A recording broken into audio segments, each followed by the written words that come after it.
Good morning and welcome to another WorkSource Spokane training module. My name is Tyler Wright. I am the Digital Skills Instructor here at WorkSource Spokane. I'm being joined by one of our WorkSource partners, Brandi Maynard. She's part of our workshop and assessment team here at WorkSource Spokane. She's also with the Spokane Community Colleges. And today we're going to be talking about the Pomodoro Technique.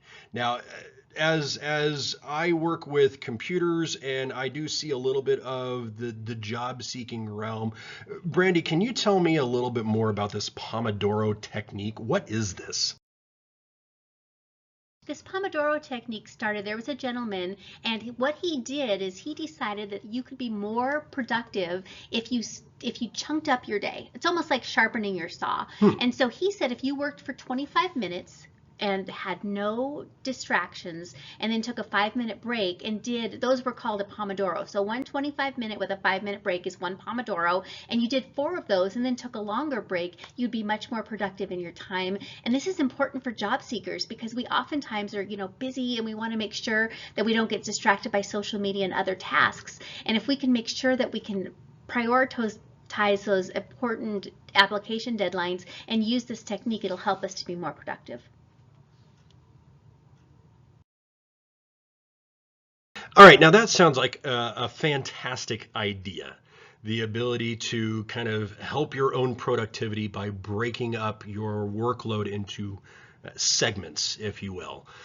What are some of the tools that you would recommend to be able to even do that? I'm just speaking from my own personal experience. Sometimes I get distracted. Sometimes I get into a topic and I lose track of time or things like that. What do you suggest somebody should do in order to use these Pomodoros? Yeah, so really you just need 3 tools. You need a stopwatch or a watch of some kind. You need a pencil and a piece of paper.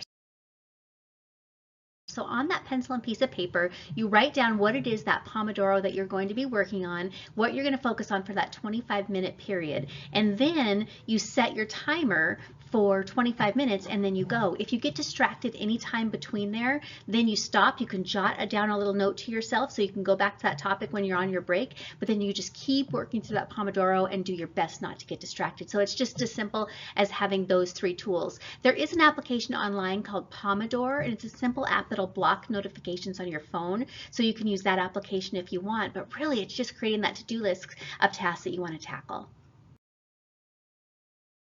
Now, completing these Pomodoros using the stopwatch and the timer, that makes sense. I set my stopwatch for 25 minutes. I work really, really hard on this topic for that 25-minute period.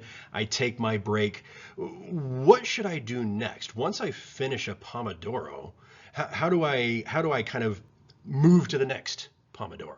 By all means, celebrate. I think you should celebrate every effort. And so just making sure that when you move from Pomodoro to Pomodoro, you're taking a break in between, but you're also celebrating that success and patting yourself on the back and knowing that you are moving forward and taking intentional steps, one step in front of the other, to make sure that you reach that goal that you've set for yourself.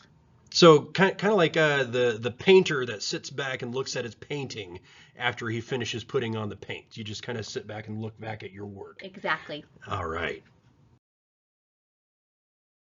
Now, as we're going through Pomodoros, we do the 25 minutes of intense work, then we have 5 minutes of break.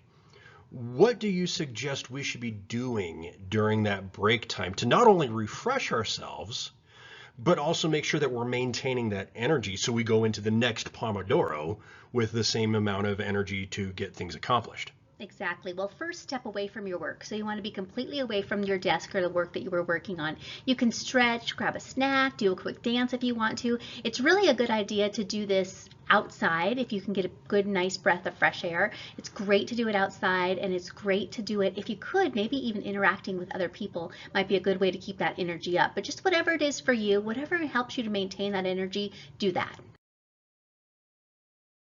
I can almost relate to that in a way. Just being here in the lab a lot, there will be times where I'll shout at my counterpart, I'm going to take a lap around the building. Mm-hmm. It's not really something that I schedule out every 25 minutes, but I can understand the technique is just I need to walk away from the screen just for a few minutes, just to clear my head. I like this. Exactly. And then that 17-minute break gives you a lot longer. So once you go through 4 Pomodoros, then they say that you can take a 17-minute break, which gives you a little bit longer time that you can really get away, rest, relax, stretch, do the things that you need. All right, well, that sums up all the questions that I have for this morning. Brandi, I want to thank you for coming here and just discussing this Pomodoro technique with me. Folks, if you're out there listening, if you have any other questions, Brandi's email address is right here on the screen. I encourage you, shoot her a message or an email if you have any other questions about the Pomodoro technique. Thanks so much for listening to us this morning, and we'll see you in the next segment.